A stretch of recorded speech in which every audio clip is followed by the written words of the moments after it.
All right. Hello, everybody. Good evening. Those on Zoom, those here. Yes. That's okay. We can take care of that. Yeah, am I supposed to kick you out? What do you want me to do? Welcome. How are you? Shalom Aleichem. And welcome on board. We have a brand new course, 6-week course, titled My God, Defining the Divine. We've got lots of work to do. So welcome, everyone. Okay, a few little announcements. Number one, we have beautiful books for everybody, which is really wonderful. It's not just a little handout for the class. It's really something that can live on your bookshelf. It has lots of good stuff.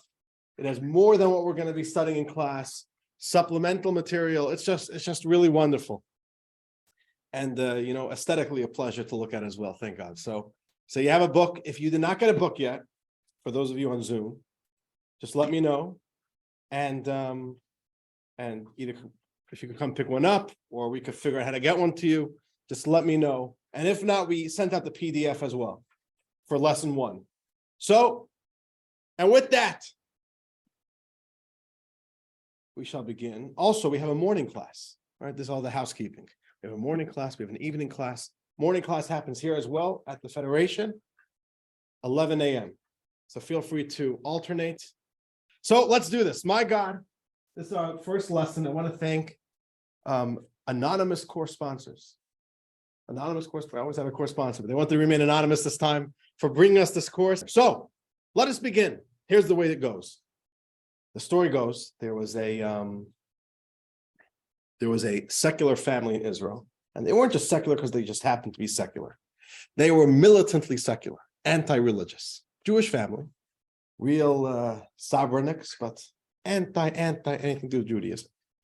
And they were so anti-religious that they wouldn't even send their kids to the public schools in Israel because there's too much Jewish culture there. They learn about the holidays, and so they paid for their kids to go to a Christian private school. Okay, what are they learning about? It's a private school. They're learning about good stuff, whatever. And one day, the kid comes home, the son comes home. What'd you learn about? They're sitting around the dinner table. And the son says, well, today we learned about the Trinity. The Trinity. They got three supreme beings. And the dad right away jumps out of his chair and grabs the kid by his shirt and says, listen, kid, there's only one God and we don't believe in him.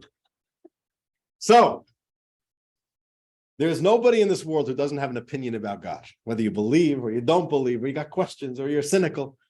Everybody's got an opinion. So it's a topic worth discussing. And right now, actually, these days around the world, Jews, we are going through the annual cycle of reading the Torah every Shabbos, and we're learning about our forefather, our patriarch Abraham.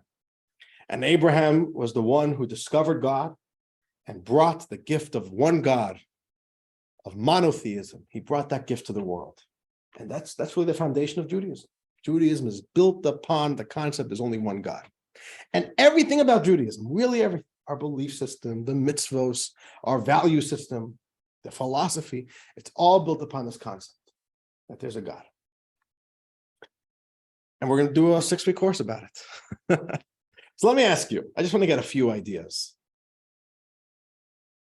Why did you come to this course? What speaks to you about a course about God?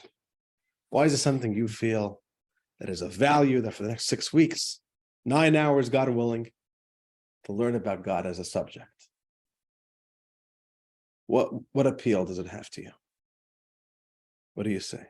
Let's get a few ideas on the table. I live like in 2 worlds. I have a lot of secular people that are at best agnostic and will say, I don't believe it. So I thought it might be interesting to hear some of this course in terms of how I might respond, because I've never not believed, even since I was a little kid, but I was raised in a very secular world. So let me just repeat so that everybody could hear you. So you've lived in you live in a secular environment, and you've always believed in God, but you kind of want to have a better basis to be able to respond, or just living in a world where God is sometimes challenged, the idea of God. Very good. So hopefully this course will give you some insight on that, some tools. Yes. I see people that are very, very religious, and the idea of God and the idea of religion gives them a great deal of solstice. It gives them a great deal of calmness in their life. I'm not gonna say a purpose, but some way where they can explain the unexplainable and get a level of calmness within So it helps some themselves. people. It helps people, and it gives them maybe a distraction or something that gives them comfort. So you hope that this will give this to you as well? Well, that would be nice. That would be nice. If we could all become better people, which helps us, as you said, to be more peaceful, more resilient, or, Very good. Let's do two more. Yes, what do you say? God's will is sometimes or often hard to understand. An example, somebody gets into a bad car accident and they're in the hospital and things may go very badly, but they go well. We say, oh, thank God that the person got better.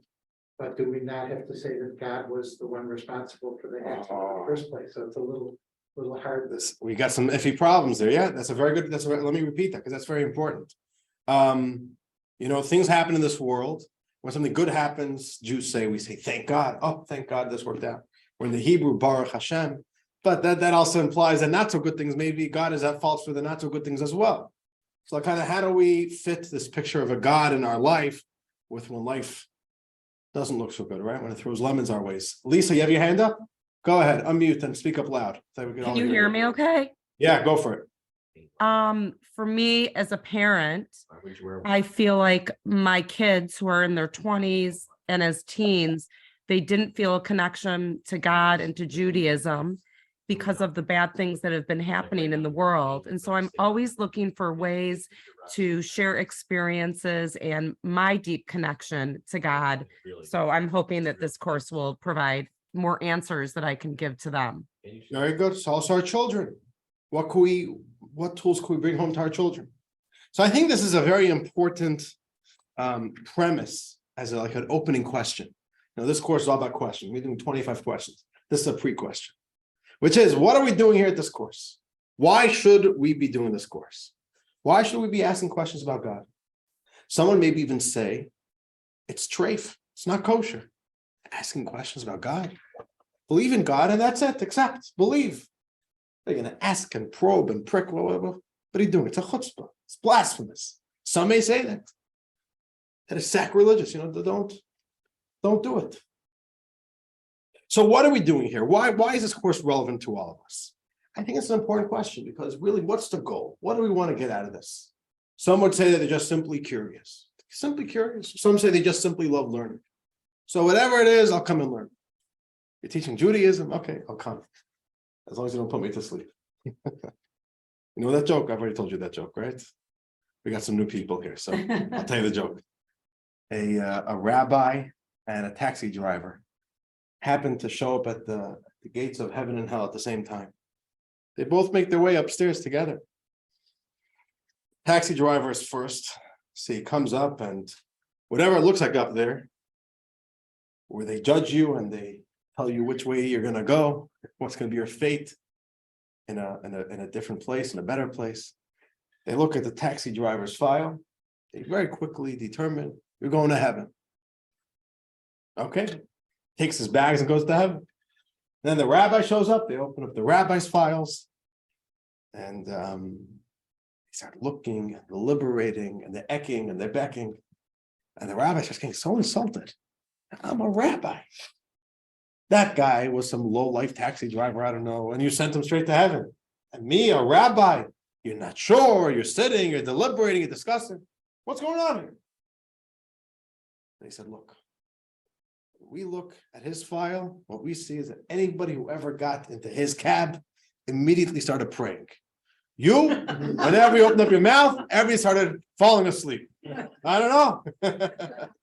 That's what we see here. Okay. So why is this course relevant? So I want to share a few thoughts. I want to share a thought from a human perspective, as well as from a religious perspective. Why is a study of God an important thing to do?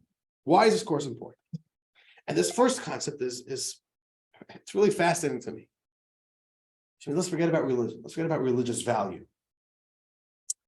In the world of psychology and neuroscience, more and more, there's a lot of articles that have been, in the recent years, been written up about this, about how important spirituality, religion, and a sense of God in your life is to healthy emotional living. And again, this is not a religious argument. This is not me as a rabbi saying this. This is what psychologists say. And why is it? It makes a lot of sense if you think about it. We humans are not just robots. We have a lot of self-awareness. We're very self-conscious. We have a conscience. We want to find meaning in life. We want to find a sense of accomplishment in life. We want to find order and meaning to our life. And because of that need, we don't want life to feel stale and monotonous and empty. And because of that, humans are always looking for spirituality. They're always looking for something. And it's really part of the brain.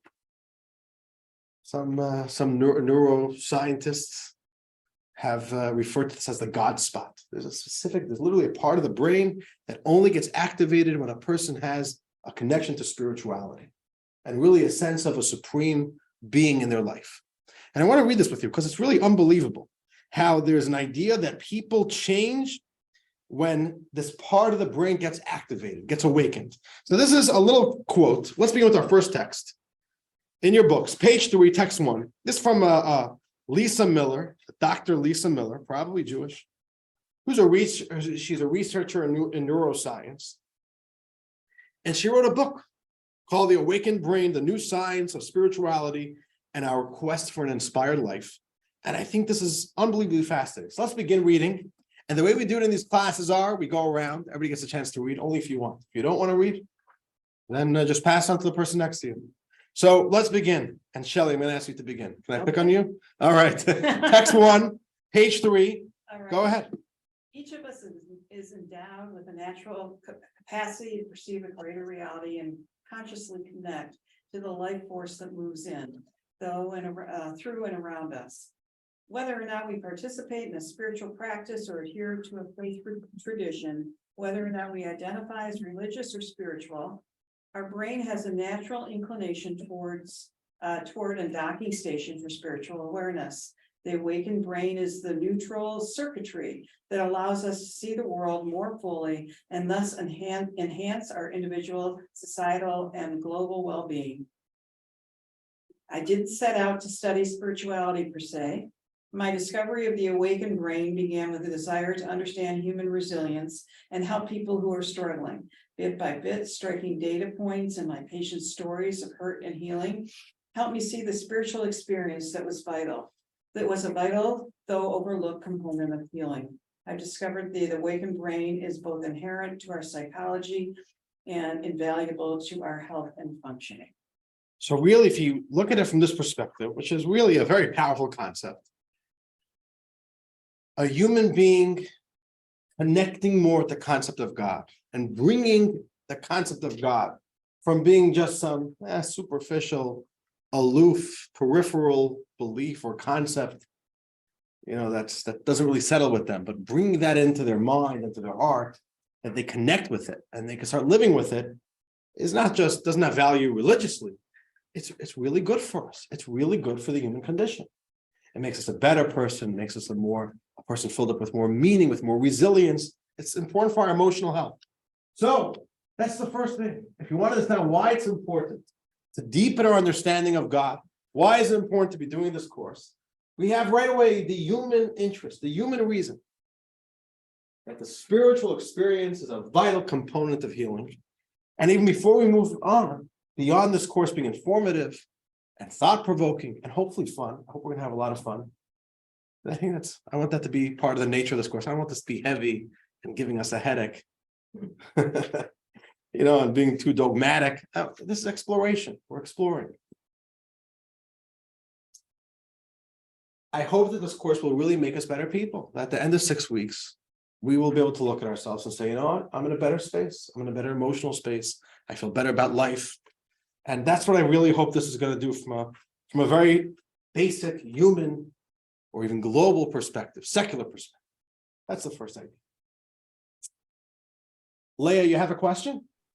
I just want to add a comment to this. Sure. I had a friend who was really in a deep depression, went to see a psychiatrist, was on medication, this and that.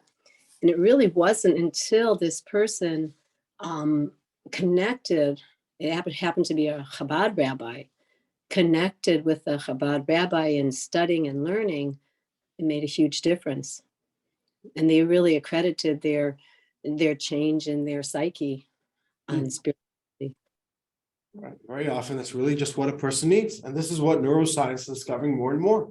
There's a literal part of the brain that it needs to be activated, and it's activated only by a connection with spirituality. Okay, that's number one. Thank you, Leah. But let's go from a Jewish perspective. And as I mentioned, some people think asking questions is simply not Jewish. It's not appropriate.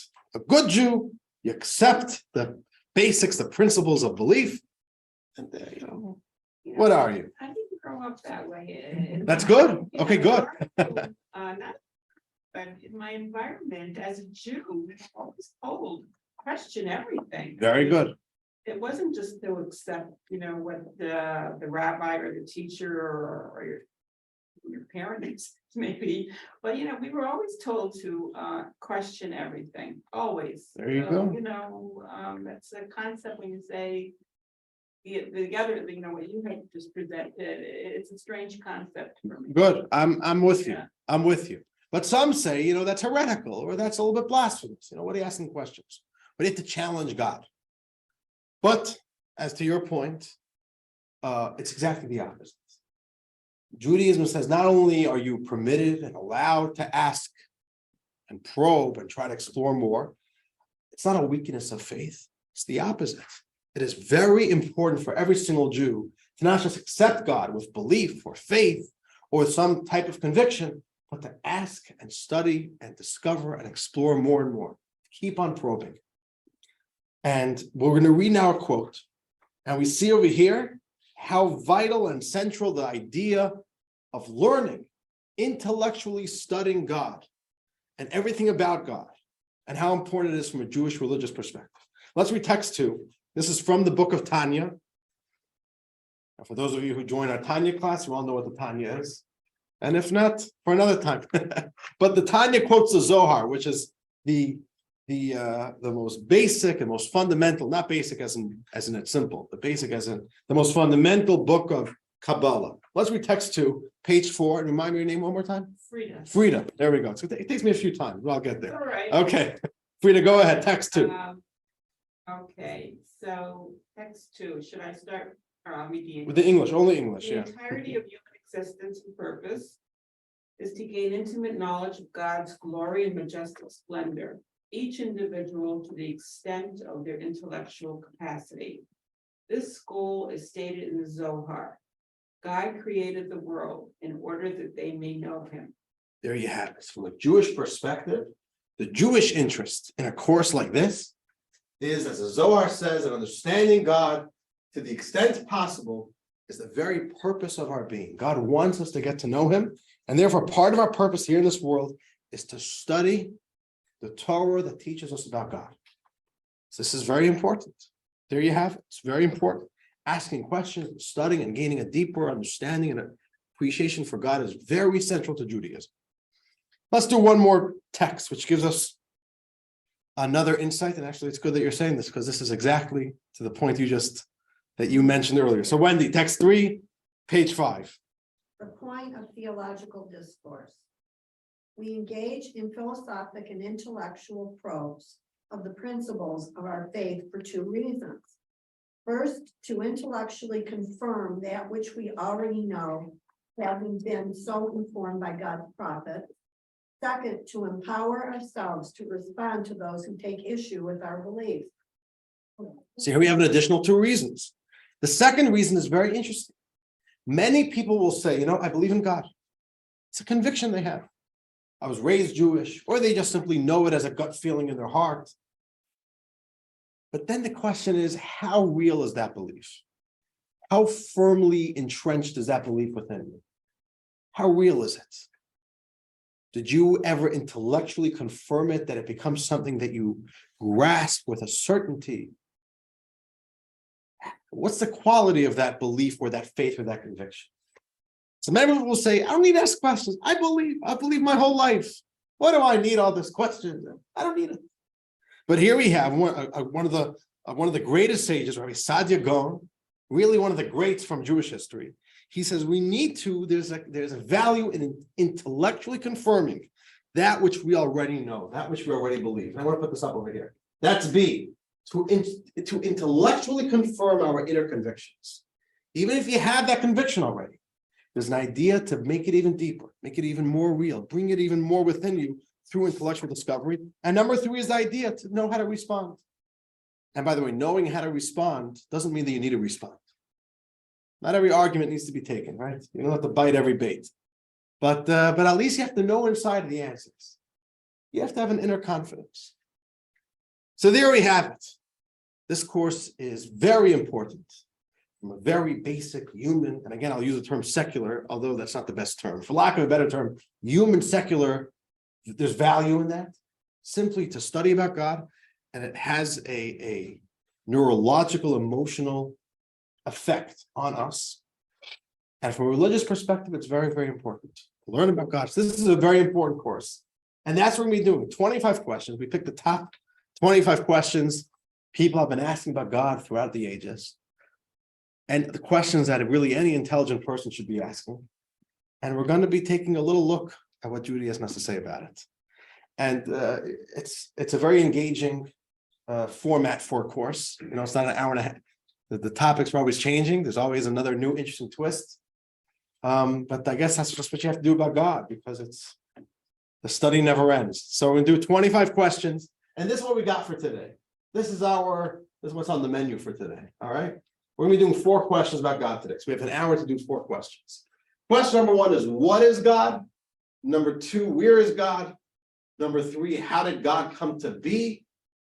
Number 4, is God a he, a she, or a they? All right. How do you like these questions? It's a good start. Good start. And this is really, as we saw earlier, this class is called the basics. This class is actually going to be a little bit more philosophical in nature than maybe the later classes, because we really kind of have to first lay down the groundwork. What are the most key fundamental beliefs when it comes to God? And then once we kind of have a healthy foundation, we can start getting a little bit more creative with our explorations. So let us begin. We'll begin with question number 1. What is God? What is God? Simply, what is God? People say the word, what is God? People say the word God. Rabbis say the word God all the time. What is this? What's God? What do you mean by God? What does it mean? What does it not mean? Just define it. So there's a Hasidic story about a great Hasidic leader. His name was Rabbi Levi Yitzchak of Berdichev. He lived in Berdichev. Where's Berdichev? Anybody know where Berdichev is? Somewhere in Eastern Europe. Okay. Ukraine, right? Ukraine. Yeah. In Ukraine, that's right. And he was known to be, he was a very special person, Rabbi Levi Yitzchak of Berdichev. He's actually my namesake. I'm Levi Yitzchak, that's my name. And he was known as a lover of Jews. He always tried finding the good within people. He was a very warm person, filled with warmth and love for people. And one day in his town, where he's the rabbi, an atheist walks in. And he doesn't just happen to be an atheist, but he had to make sure that everybody in the town has to know that he's an atheist, right? He's going around and he's harassing people and engaging people. So he goes over to the rabbi, and the rabbi says, "No, you want to talk? Let's talk. I don't mind." And the man says, "Rabbi, I'm an atheist. Like, shoot me now." So the rabbi said, "Okay, so, explain to me why you're an atheist." Because the man started saying, ridiculous. How could anybody believe it? This about God and that about God? It doesn't make any sense. How could any normal people believe in this? And he goes on and says his piece. And the rabbi says, I've got news for you. The God that you don't believe in, I don't believe in him either. It's a very deep story. Sometimes the reason why some people take issue with God or have questions about God is simply because they're talking about the wrong God. Their definition, their notion of what God is or what God isn't is simply wrong. And that becomes sometimes the most important thing to do in, our initial leg of our journey of exploring God and whatever there is to study about God. Before we know God, we need to first unknow the God of our current perceptions. We sometimes have to get rid of these old mistaken notions and conceptions about what God is and what God isn't. And sometimes the deconstruction is more helpful than the construction. Because once all the mistakes are cleared away, you could build a healthy foundation upon it. So with that, I want to show you a little video. Every class I always do at least a little video. It's just a cute little video, which actually takes us back to, again, the biblical character that we're reading about in the Torah. So here's a little video. Then we're going to continue. Here we go. So, you want to know more about God? Let's start with your current conception of God. Is he a big, mighty guy in the sky, tugging at the puppet strings of the universe? Does he spend his days golfing with the righteous on lush heaven greens? Is he angry and vengeful, or wise and kind? We all have conceptions of God, picked up along our developing years. But before we delve into secrets of God's being, we need to do some inner household cleaning. You see, thousands of years ago, young Abraham had a similar problem. At the time, people were searching for coherence in a universe that seemed random. So they devised an elaborate system of multiple powers, who each were responsible for a different function. If you got the rain god happy, you got more rain. If the sun god was pleased, you got more sun for your crops. Then the wise men decided that each god was associated with a figure and shape, an idol that you could conveniently buy from your local idol shop.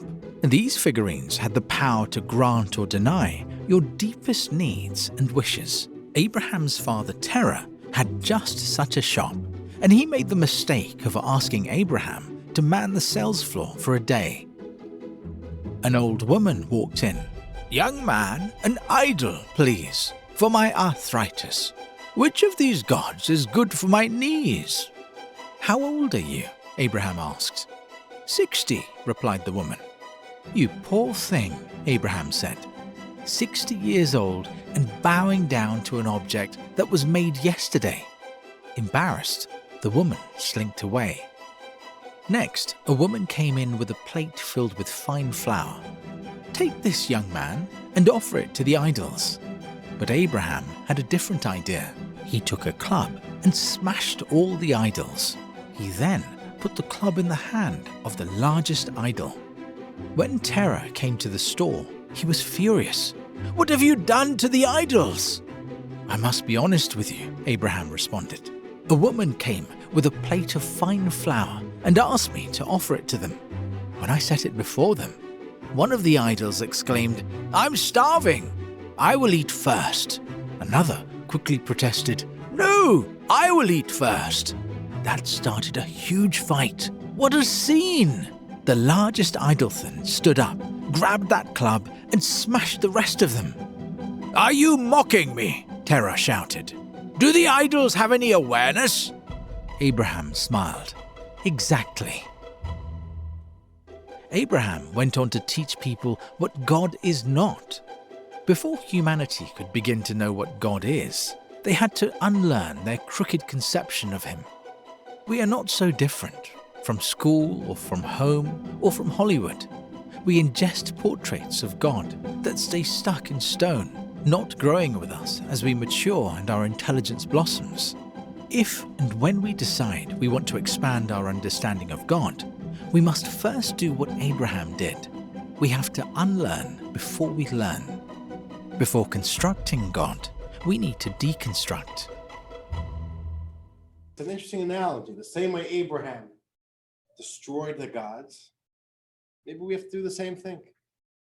Especially in today's world, I think a lot of people, what they think about God is what they say is the big man in the sky, or the big guy in the sky. You get this imagery, as the video said, from Hollywood, from pop culture, maybe from other religions. But our understanding of God is not there. And then it's like what Rabbi Levi Yitzchak of Berdichev said, the God that you don't believe in, I don't believe in him either. So that's what we sometimes have to do. I once read such an interesting and a fascinating thing about Kirk Douglas. He died at the beginning of COVID, no? Around then? Recently, right? So Kirk Douglas was raised actually in a religious home in New York. And went to Cheder as a kid. But then he left it all, and towards the end of his life, he returned and came closer to Judaism. And I once read, I forgot his name, he connected with a certain rabbi. And the rabbi wrote that once he was talking with Kirk Douglas, and Kirk said, Kirk challenged the rabbi. He says, Judaism is all form, no substance. He says, I could do everything. I could daven, I could do everything. They thought I'm going to be a rabbi when I was a kid. There's no substance to it. That's what he challenged. He said the whole thing is empty. What is? So the rabbi challenged Kirk Douglas. He said like this. He says, if you were spending money the same way you were spending money when you were a kid, how would you be spending money? You'd be wasting it all. And if you were eating food the way you were eating food as a kid, Kirk said, yeah, I'd be eating candy a whole day. So the rabbi said, if you would walk into a PhD math class and they would be teaching math on a 5-year-old level, you would say that you don't believe in math either. You can't continue believing in God, the same God that you believed in when you were a kid. And Kirk said, are you trying to tell me it's time to grow up? I said, yeah. Interesting thing, there's like one of those, we can't still be living with the same God from Hebrew school. We need to have a deeper understanding what God isn't, an adult, sophisticated understanding of what God is. So I want to share with you the first deconstruction of God. Deconstruction is not that inspiring, right? Demolition, nothing beautiful goes up when you're going to demolish something. But this will be the first step. Before we could build, let's first do this. The first principle that we need to know, and it's going to sound counterintuitive, and it even sounds uninspiring, but it's such an important thing to know. And it's an important thing to appreciate. The first principle in any study about God is to know that you actually cannot know God at all. God is totally unknowable. Absolutely unknowable. God is infinite, totally beyond the human experience. We have absolutely no tools to really get to know God. Or in the words of our sages, there's no way to apprehend God, which means to capture God. When I kind of try to get God, it's impossible. It's the first thing to know. The first fundamental principle is like this. What could you know? Only stuff about God. And we can know a lot about God. But he himself is unknowable. He himself will always remain unknowable.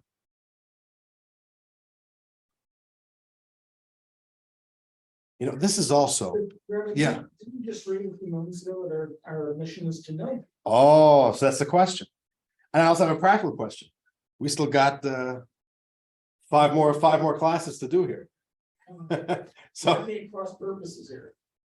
You can't know God. So even though we have to know, so what can we know? We have to always this is the point.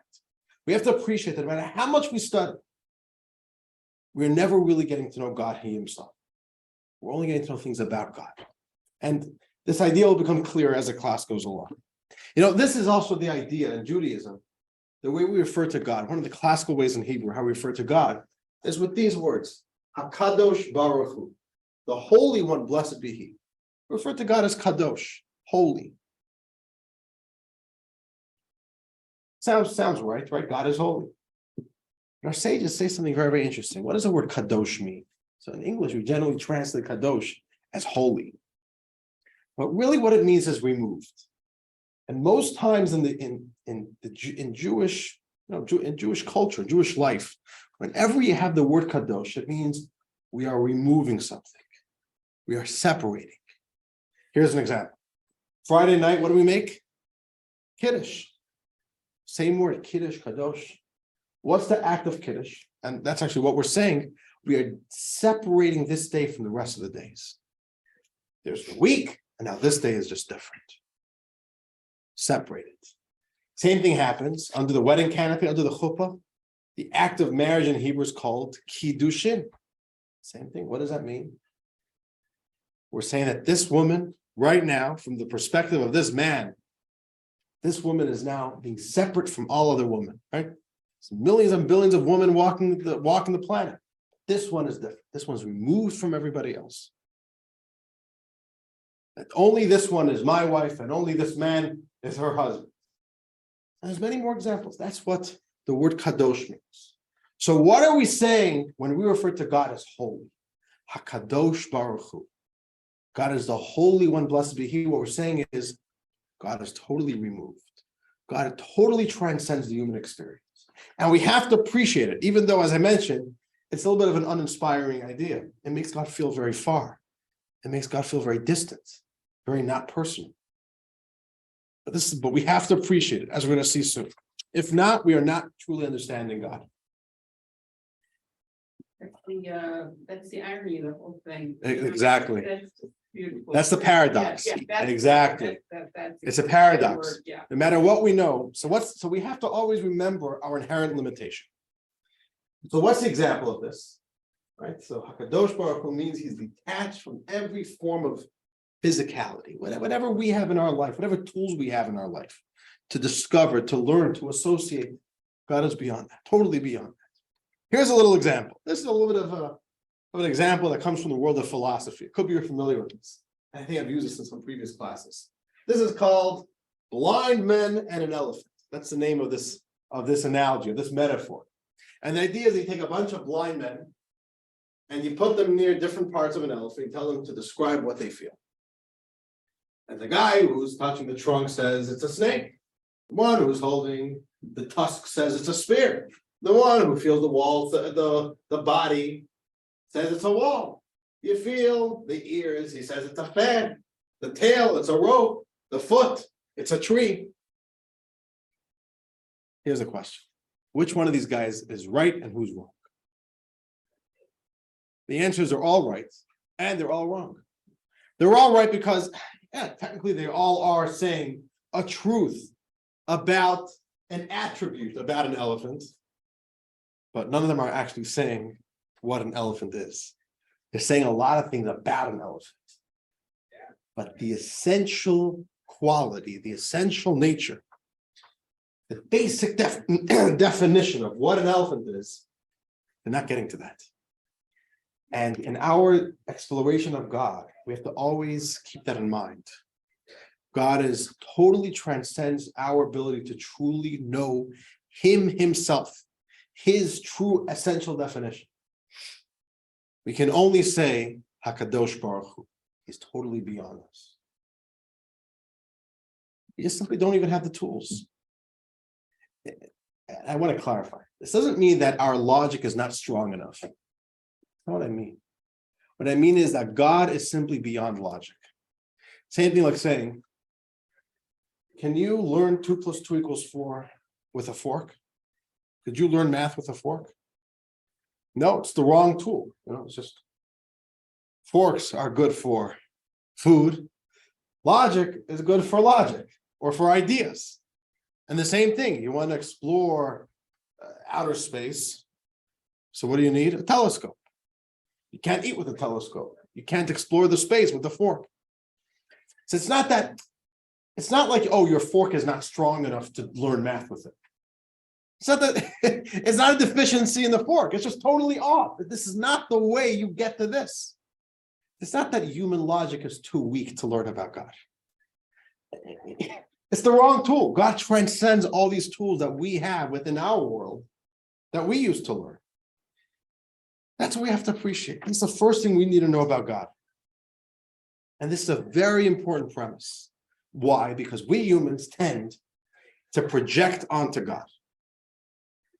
All humans do this. It's one of the biases we have as humans. We are always projecting. We project from ourselves onto somebody else. We think, we do this about people. Oh, that person probably thinks this. Or that person feels this. Or that person probably is doing this because of this. We're just projecting our limited experience, our biases onto somebody else.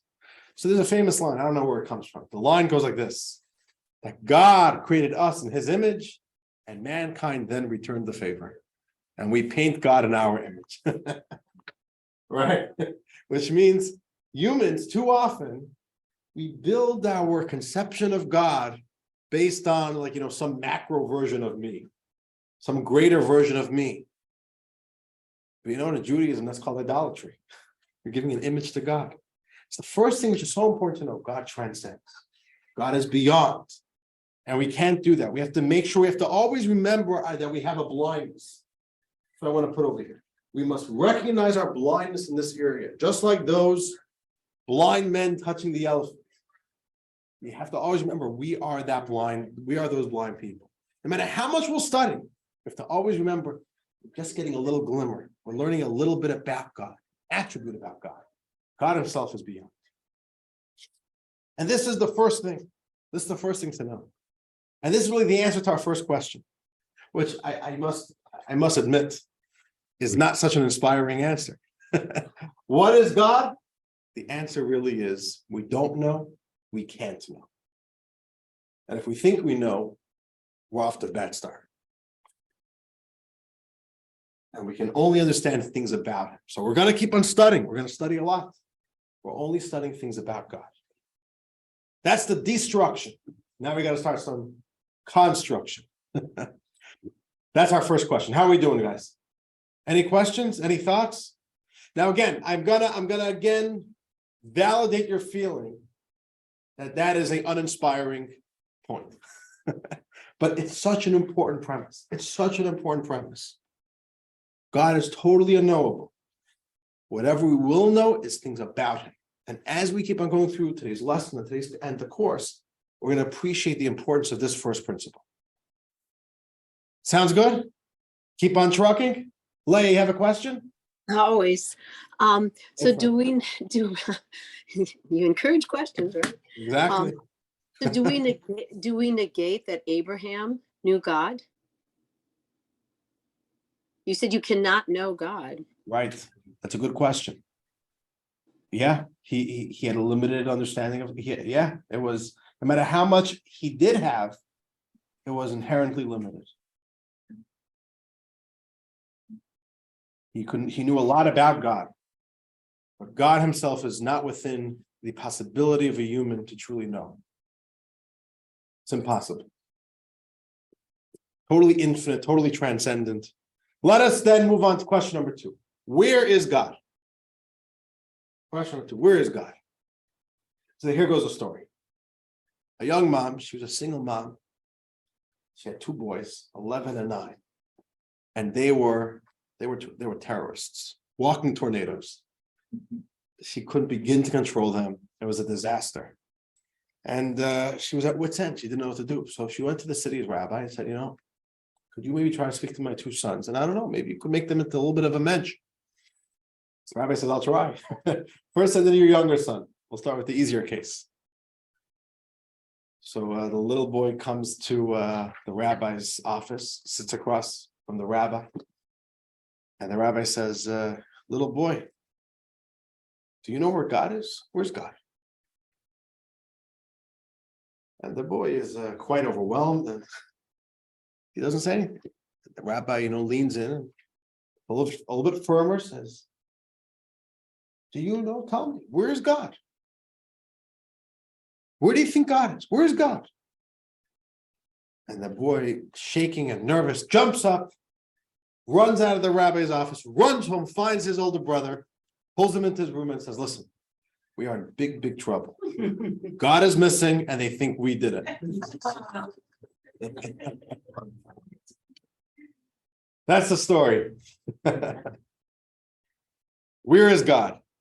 Where can we find God? So let's do a little interesting thing. And for those of you on Zoom and here in person, if you have a pen in your book, you have in your books on page 13 a little box.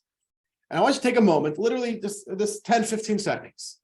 I want you to make a circle that represents the globe or the universe, and then place God somewhere.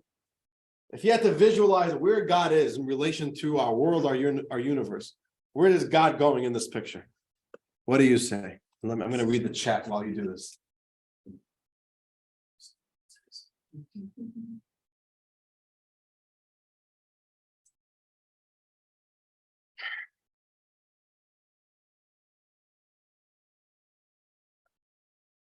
So you could just write God as in G-O-D, G-D. Okay, that's going to be, next week we'll talk about what's the dash doing there.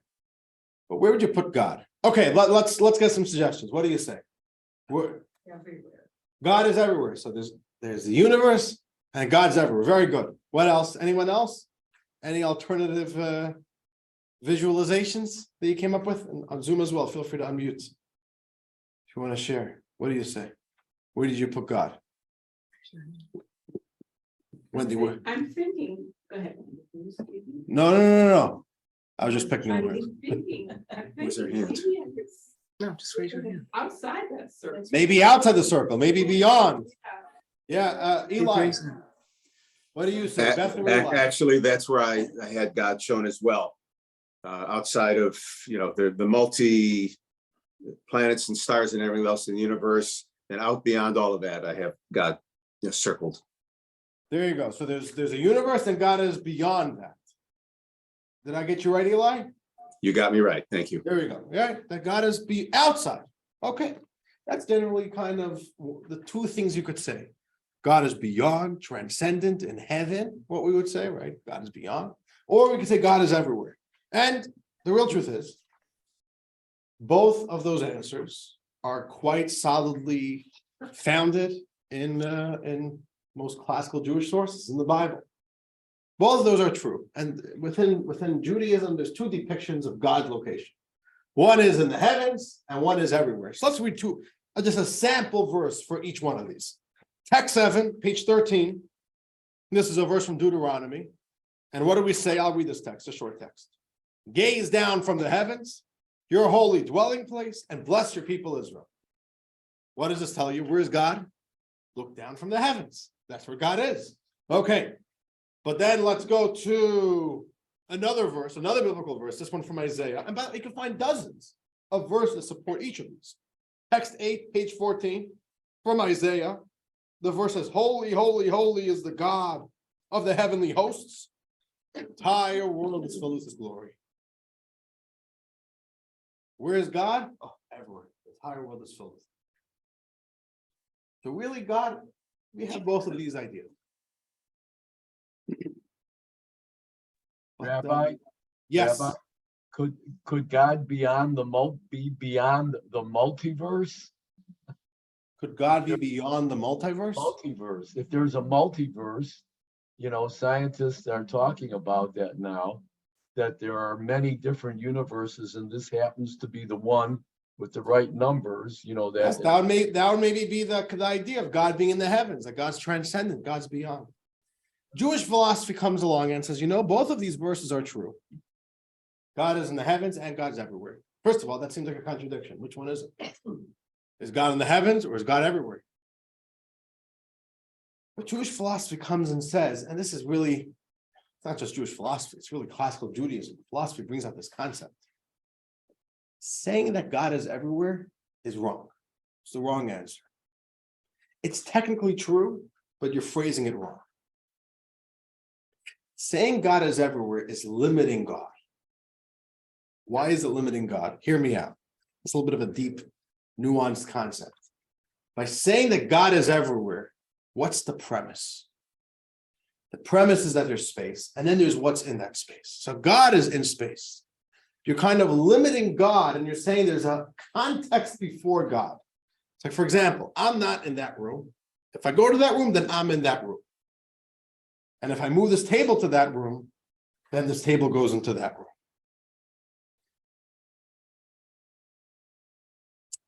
But then that room becomes the premise which precedes the object. This is the argument.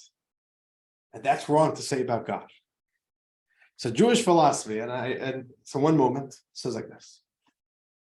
God is not everywhere. You've got it wrong. God is not everywhere. Everywhere is in God.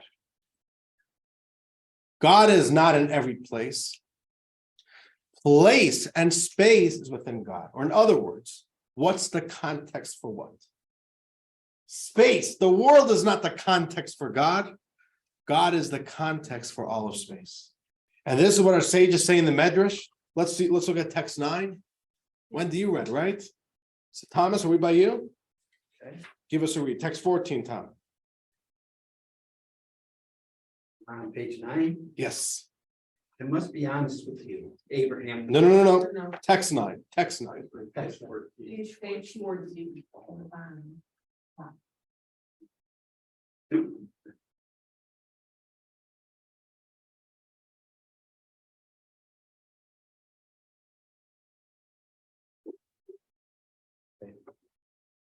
God is the space of the universe. The universe is not the space of God. There you have it. See? Space is the most essential dimension of reality. Everything happens within the context of space.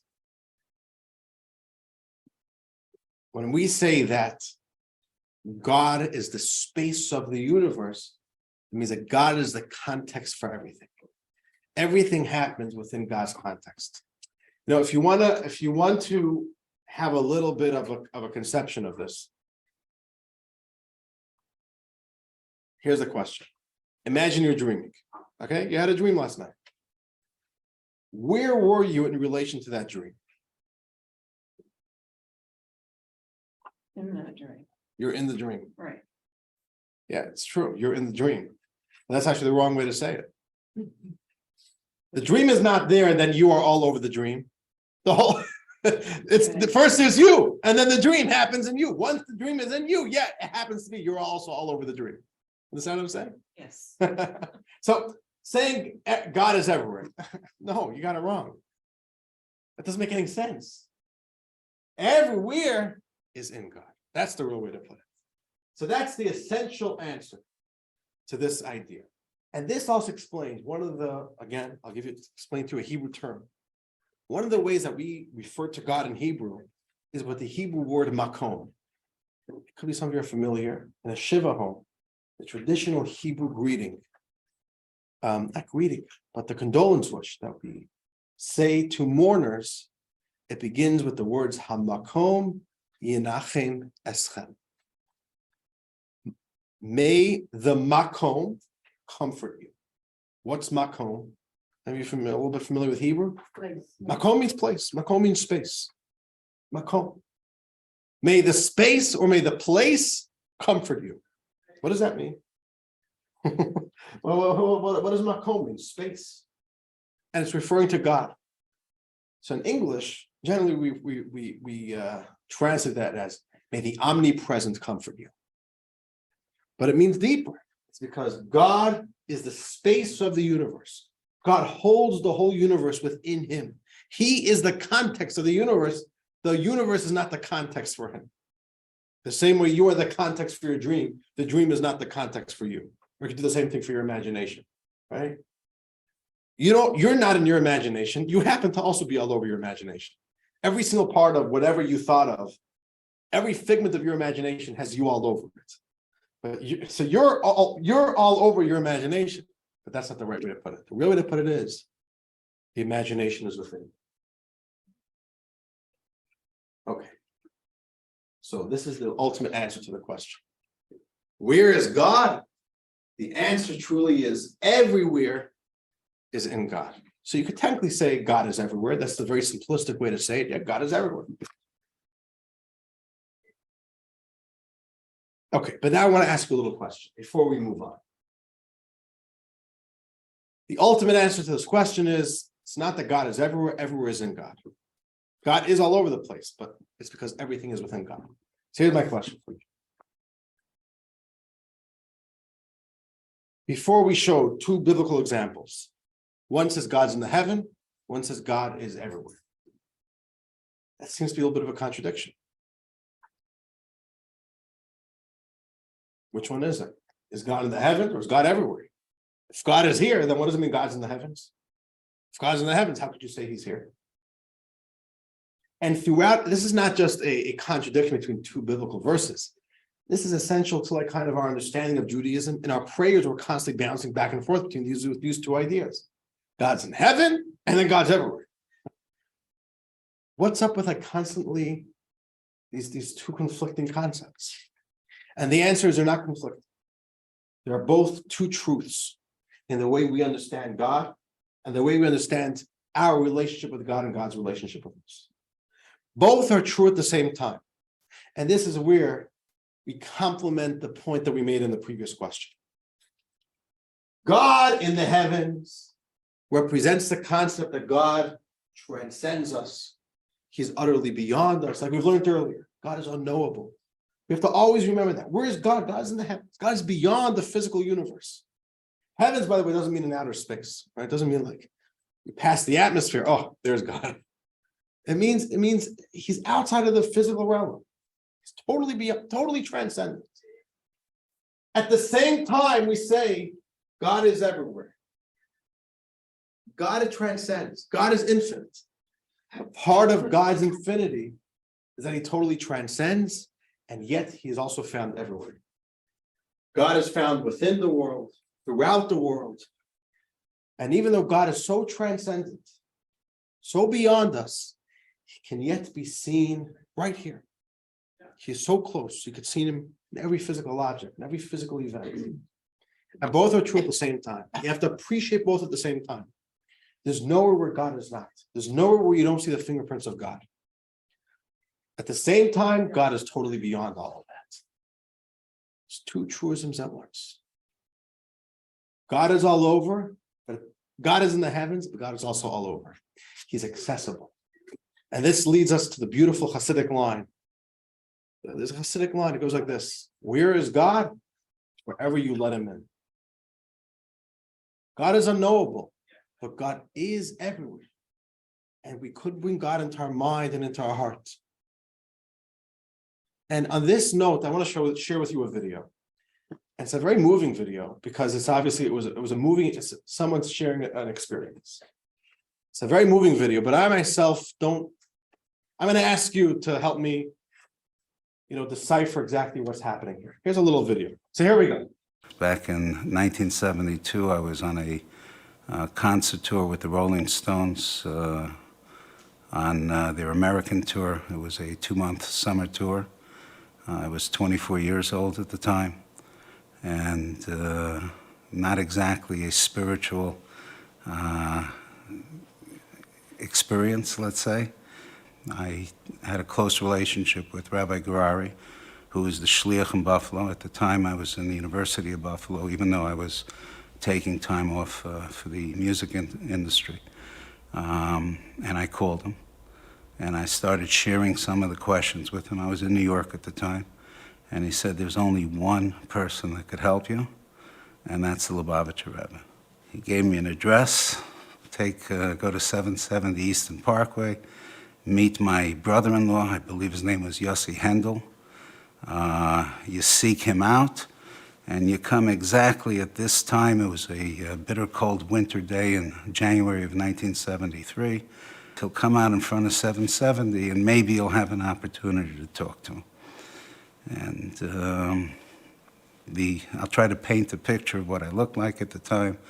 I'm wearing snakeskin boots and tight jeans, a leather jacket, no gray, not in my beard, not in my very long hair that was shoulder length at the time. I'm waiting outside, and I saw an old limousine pull up, and I remember Yossi moved back away from me, and distinguished Rav comes out of the car, and I go over and approach the Lubavitcher Rebbe. And Yiddish is my first language, as I said earlier. And I stopped him right in front of the steps of 770. I went over to him. And in Yiddish, and I learned Yiddish at home, so there's going to be some grammatical and errors in it, but I stopped the Rebbe and said, Entschuldig, instead the Lubavitcher Rebbe. Excuse me, are you the Lubavitcher Rebbe? Our eyes lock. I never in my life saw eyes.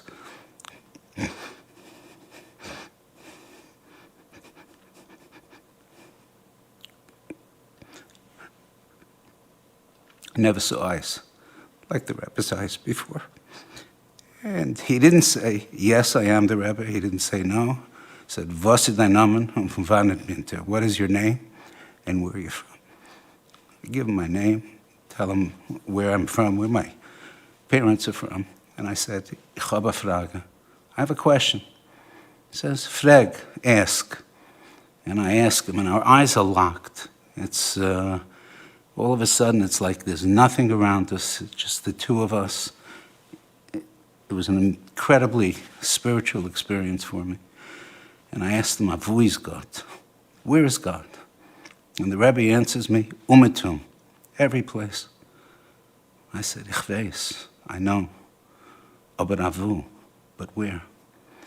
And he answers again, in Yiddish we're talking, umetum, in alles, in everything, in every place, in a beam, in a tree, in a stein, in a stone.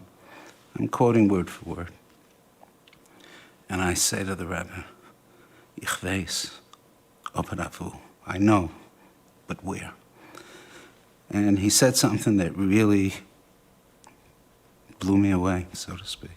He said, in dein Herz, ob das ist wie du fragst, in your heart, if this is how you're asking. What's the conversation here? He's asking, where's God? And that gives him the answer. God is everywhere. But for some reason, it doesn't satisfy him. He says, no, but where? Says, oh, that's how you ask. God is in your heart. I don't know. That's very deep. What's the meaning of that? But that's the meaning when we say God is in the heavens, but God is everywhere. You have to always appreciate about God that God's transcendent. But God also transcends transcendence. God is everywhere. God could even be found in your heart. You could be living with God, what we call closest with God in your own heart.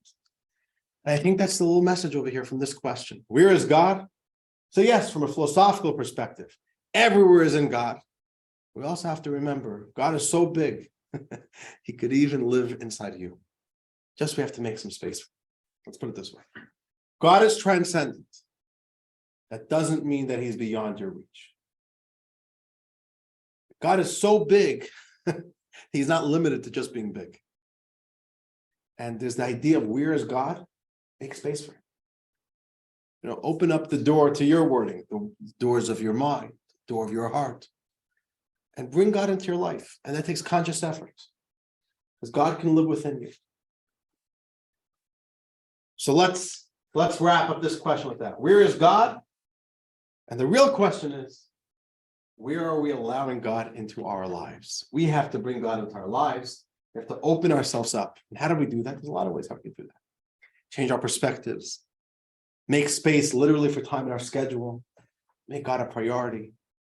Allow ourselves to live higher, not just to live based on our own biases, our own limited comprehension. There's a lot of aspects of this. What do you mean to bring God in?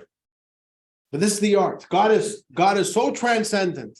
He's also so there, so personal. Be found in every life experience, in every moment. And he can live within us. And not only he could live within us, as we're going to learn soon, he wants to live within us. But we'll get there. Not in today's class. Let us keep on moving on. Okay, dear friends, we have 18 minutes left in today's class. We have 2 questions left. Our next question is, how did God come to be? So this is a question which is simply part of the scientific way of thinking. Every effect, everything has a cause and effect. Every single thing that we witness is telling us that it comes from somewhere. This is the effect of something. I see you come from somewhere, which means you give testimony to the fact that you had parents. Everything comes from somewhere. This table is testimony to it came from something. Maybe we don't know where it came from. So it's a very natural question to ask. Where did this come from? So you can say, where did God come from? So it sounds like a reasonable question to ask. Now, I just want to point out a little problem with this question, which is if we're going to answer where God comes from, you know what we're stuck with? What's going to be the next question? Who created God? Well, who created that? And then if you give an answer to that, then you say, well, who created that? So if you're gonna use this line of reasoning, you're a little bit stuck in this endless loop of like, okay, well, that created that, now what created that, and then there's just no end, and there's no beginning. If everything is just cause and effect of one thing from the other. And like, by the way, just from the perspective of science, and we're not talking right now about science or religion, that's actually gonna be one of the 25 questions. Could we reconcile God with science? We'll deal about that later, I believe lesson 4. But in science, what do they say? Where did the world come from? This is the question science always asks. Where does this come from? How did this come to be? How did this happen? So what does science say? Oh, the world came from the Big Bang. You know what the next question is? So where did the Big Bang come from? Science doesn't have a good answer for that. But it's like a dead end. So it's a little bit of a circular questioning to just say, where's God from? Because if you have an answer to that question, you didn't really answer the question, and you got another question. But it's still a good question. Where does God come from? And over here, our sages say, you've got it wrong. If you're asking this question, you're thinking about God wrong. You're projecting, you're painting God in your image. You're stuck in a box. There's a little story. It's a cute little story. In Jewish culture, there's a phenomenon called the silly town or the silly people of Chelam.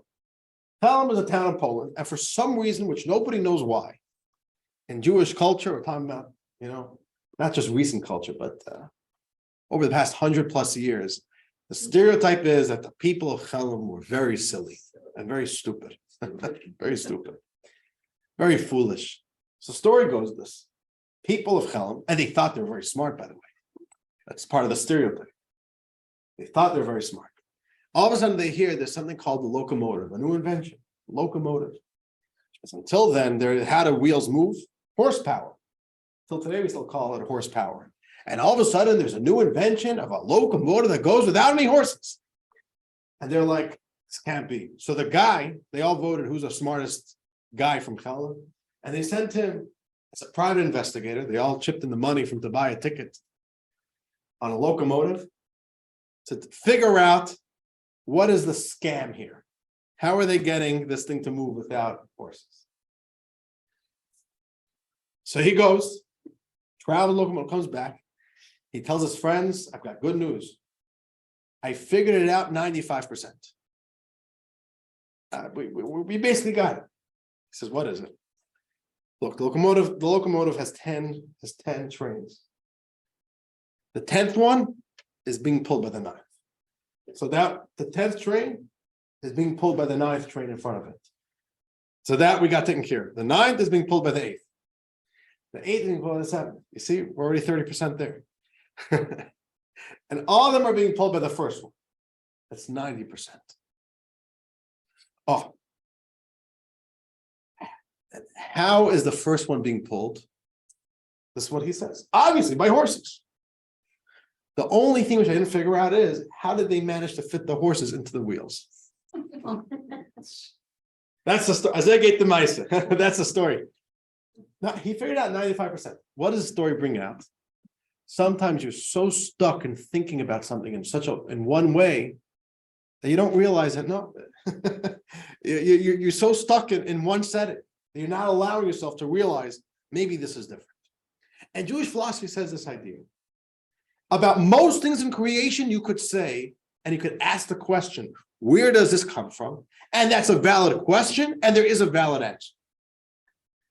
But some things are not like everything else. And I want to share with you the terms that Jewish philosophy uses to describe this about God. Take a look at page 16 in your books. It's a figure in this book. And this is the way in Jewish philosophy, how they describe the difference between everything in nature and God. Everything is an entity that exists, a mitziyut. This entity, let's go down the column, is called a contingent existence. Contingent means it comes from somewhere. It was contingent upon something else. And number 3, it's a dependent existence. It depends on other existences in order to exist. So for example, we are all dependent existences. What do we depend on? We depend on lots of stuff. We depend on air, we depend on food and water and a whole bunch of other stuff. But God, let's move over to the next column, in Jewish philosophy is referred to as an existence, but unlike any other form of existence. He's just simply different. You can't use the laws of nature onto God.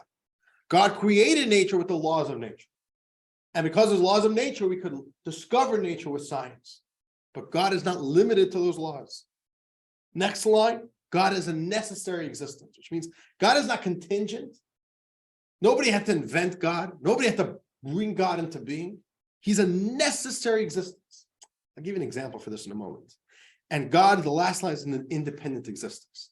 Jewish philosophy simply says the premise of your question is wrong. The premise of your question is that every effect has to have a cause, and that everything in nature is that way. And they simply say, stop trying to look for the horses and the wheels. Start realizing that God is different. I'll give you, it's not a perfect example, the more you think about it. I'll give you a little bit of an example. Who invented the iPhone? Steve Jobs, right? Who invented airplanes? The Wright brothers. Who invented the light bulb? Thomas Edison. Okay, Tesla. I'm sorry. we're not going there. You know what they say. Okay. Are those questions valid questions? Who invented iPhone? Who invented the light bulb? Are those good? That makes sense. Somebody had to invent it, you know. Why? Because they're called contingent existences. They only exist if something brought it into being. Who brought into being the mathematical equation that 2 + 2 = 4? You know? There is a mathematician. Who discovered 2 + 2 = 4? Yes. And before him, 2 + 2 = 4 didn't exist? I guess not. I don't know. That's what I learned in my class in math. Okay, that is actually very interesting. I mean, I'm sure there are people who developed the art of math, Whatever. the concepts, the tools that we use. Is that a valid question? Who invented 2 + 2? Who brought that into existence? It's a foolish question. What do you mean? 2 + 2 = 4 is a truth. It just simply is. It's not something that has to be. It's not a. It's a necessary existence. It's an axiom. It's just simply a truth. It's not a perfect example, but that's a little bit of an example that God is different than everything else. God is not something which has to be invented or somebody has to bring it into being or some force. It's a necessary existence. This is what Jewish philosophy says. You have to think about it differently than the way you'll learn about everything else in this world. Simple as that. God simply is. That's his most essential quality. Okay. Last question. Okay. Let's just move forward a bit here. Okay. How did God come to be? The answer is that insisting on looking for God's cause means that we are stuck in our own box of creating God in our own image. Right? You're simply stuck looking for the horses again. You have to realize God is simply a different type of existence. Which again, this is not like a logical answer, but just simply how Jewish philosophy says, you're missing the point. If you're asking this question, you're missing the point. Last question, we have 10 minutes left. I'm determined to end on time. Last question is like this. Question number 4, is God a he? Is God a she? Or is God a they? Does God have a gender? Is God, both genders, no genders? So based on everything we learned in today's class, what do you think? No gender. Why no gender? What do you say? Right. He created these frameworks and these limitations that there's this gender. He's beyond that. It's as ridiculous of a question as asking what shoe size does God wear? Probably size 13, no? What do you mean? Shoe sizes is like, when you have feet, then they're only one size and you have to get a shoe which fits yours. It's a ridiculous question. So the simple thing to say is, what do you mean? Obviously, God is genderless, There's no way God has a gender. After everything we've learned thus far, there's not even a question. God has no gender. There's only one problem. The same Judaism that says God is totally transcendent and beyond any type of form or comes along. And we have this all the time in our prayers, and just now we had the high holidays. We've been all types of this type of stuff. We constantly refer to God as a he. And we use a lot of masculine terminology in our conversations about God. Clearly, Judaism does favor a gender. So now we have two questions. One question is, how could this infinite transcendent God be a he? If it's as ridiculous as saying, what's God's shoe size? And number two, why are we choosing he over she? And some people don't like that these days. It's offensive. It's a little bit sexist, you know? Why can't God be a she? What's wrong with the woman? God only can be a man. So, what's the cynical answer to this? The cynical answer, which is a very cheap shot, is very simple. The sages of the Talmud, the sages, the authors of the Bible, the authors of the Bible. I'm not promoting this answer. I don't agree with this answer, but just, right? This is like the lazy answer to say, yeah, it's simple. The authors of the Bible, the authors of the Talmud, the authors of the Bible, were a bunch of primitive, backwards, bunch of rabbis who are sexist and bigots and misogynists. And they made God into a he. And today, where we truly have a little bit of better values, or a little bit more progressive, we have to kind of move past the he image of God. This is the cynical answer. You know, how could you blame rabbis who lived 15, 16, 1700 years ago, where women were oppressed and looked at as second-class citizens? Of course they make God into a he. What do you want? So everything's he for them. Everything's male for them. Everything's male pronouns. Everything's masculine for them. This is the cynical answer. And a lot of people walk around believing this type of answer. Like, yeah, you know, obviously this must be what it is. What's the only problem with this answer? If this were true, then everything should be masculine. But in Judaism, we actually prescribe feminine qualities and feminine pronouns and feminine roles. It's a lot of stuff of a lot of great importance. I'll give you a little example, and it's in your book as well, on page 19. Notable entities described as feminine in the Torah. The Jewish nation is always referred to as feminine in the Torah. The Torah itself, we always refer to the Torah as feminine pronouns. Like, by the way, in shul, every Shabbat, we pick up the Torah, and we say the words vizos, ha-Torah, asher sam Moshe, right? The word vizos, female pronoun. If it was male, it would say vizeh ha-Torah. No, it says vizos ha-Torah. Another example, the human soul, the godly soul that we have within us is always a she in Judaism. The land of Israel is a she. Shabbat, the Shabbos queen, is always feminine. So that pokes a very big bubble, that bursts a bubble of saying, yeah, Judaism is just backwards, an old religion. Of course, everything is male. No. Actually, we see a lot of important stuff described as feminine. So that brings us back to the question, why is God always described as male? So here's another little answer. This is a technical answer. Let me give you three answers. The first answer was a cynical answer, which really doesn't hold water. It's really not a good answer. Answer number two, which is an elementary answer, is like, look, this is this answer. It's a very basic answer, technical answer, and it's a little bit elementary. It's like this. Hebrew is a unique language, not like English, that in Hebrew, there's no gender neutral pronouns.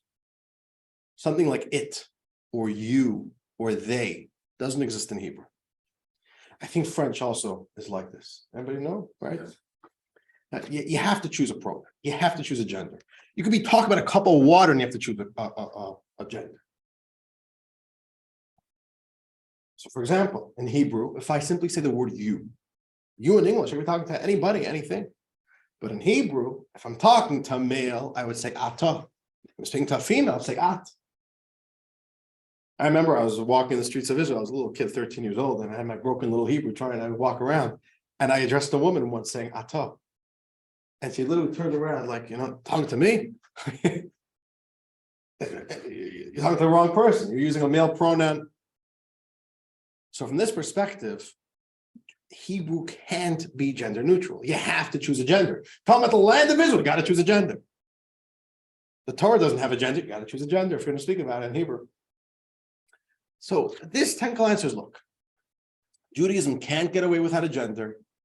So In the Hebrew language, which I think French has the same grammatical rule, if you don't have a gender, you always default to the male pronouns.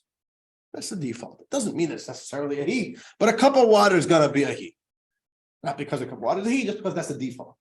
We don't have a genderless pronoun to use.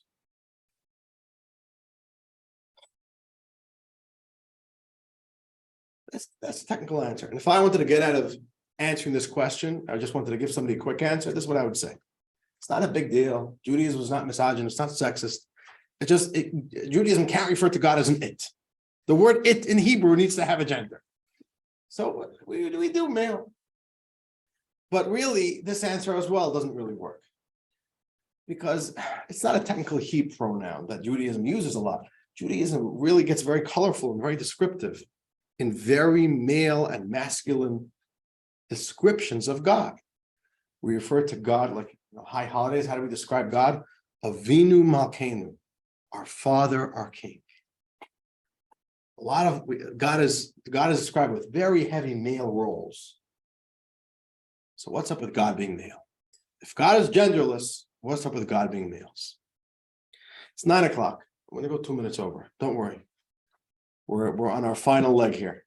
All right. But this is a beautiful concept. So I want to share with you, and this is a key point, not just for this answer, but for the rest of the course. You know, if there's one takeaway that we constantly see from today's class, was that there's a certain friction, a duality, a dichotomy, a paradox. God is transcendent, but God is also within. God is in heavens, God is also everywhere. God is unknowable, but we do need to study a lot about God. God is totally transcendent, and how could God be here? How could we even relate to God?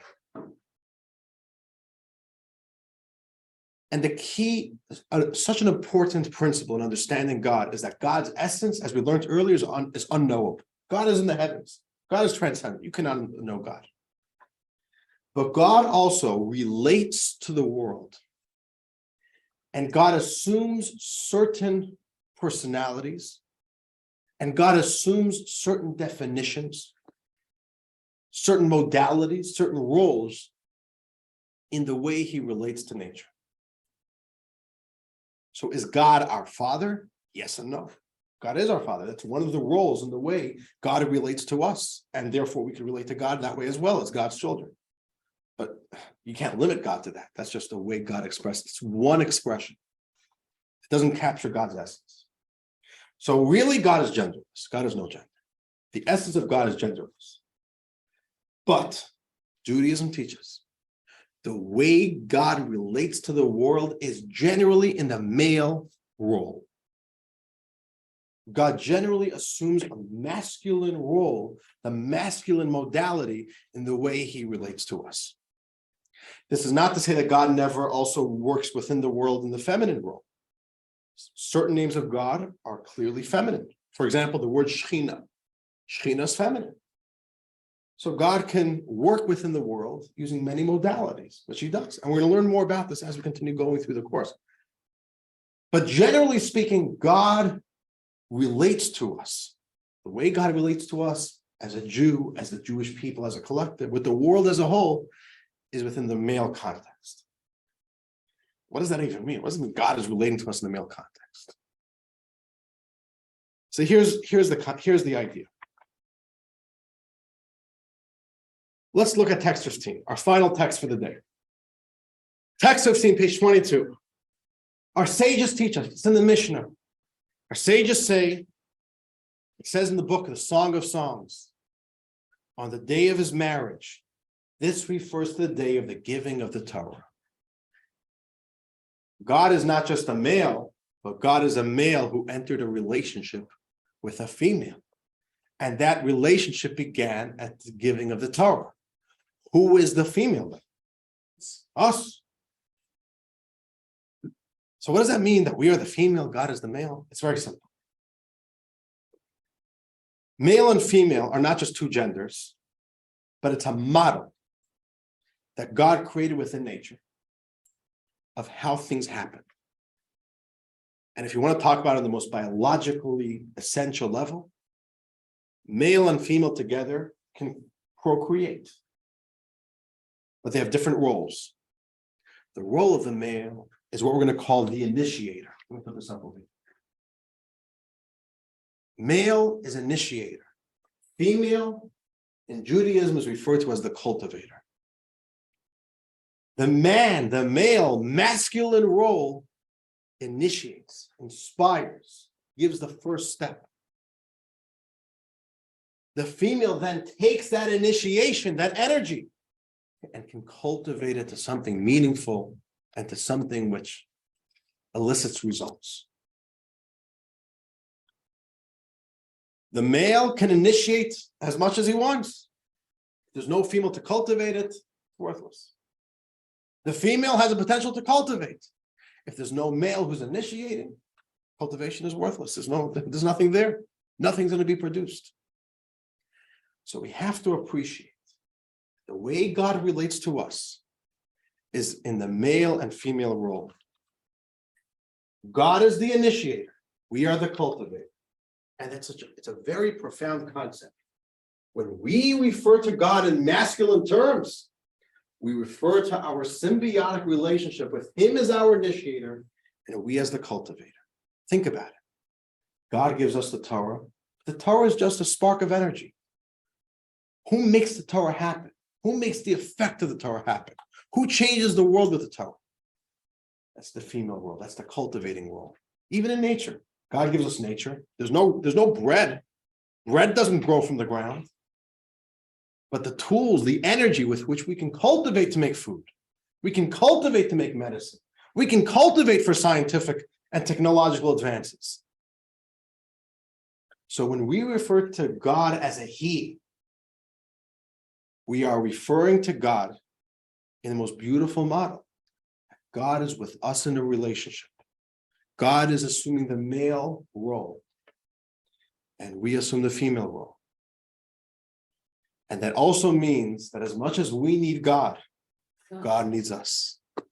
God's initiation is going to fall flat if we don't do our part as the female cultivators. At the same time, we need God. We are tremendously powerful people. Jews, humans, free choice. We have tremendous potential. But if we're not tapping into the initiation of God, all that energy that we have, it's not going to be focused. It's not going to produce. And this is the beautiful concept over here. Just as in a marriage, both spouses need the other one in order to be complete, God needs us in order to be complete. When God gave us the Torah, he said, "This is our wedding. I need you, you need me." So is God a He? The answer is no, but yes. And the yes is a very inspiring yes. It's very beautiful. And dear friends, with that, we conclude today's class, 9:07. Okay, not too bad. You can excuse me for that. And we got 4 questions down successfully. We've got the basics down. Next week, we're going to move on. Next week's class is called His Nature. Once we got the basics of God, we got another 4 or 5 questions next week for His nature. I want to thank you all for joining. I want to wish you all a wonderful night. Sei gesund. And if you have any questions, as I mentioned, let's continue talking. Let's continue hanging out. And I look forward to being in touch with you all over the next few days. This is going to be an exciting course. We're just getting going. Thank Thank you, you all.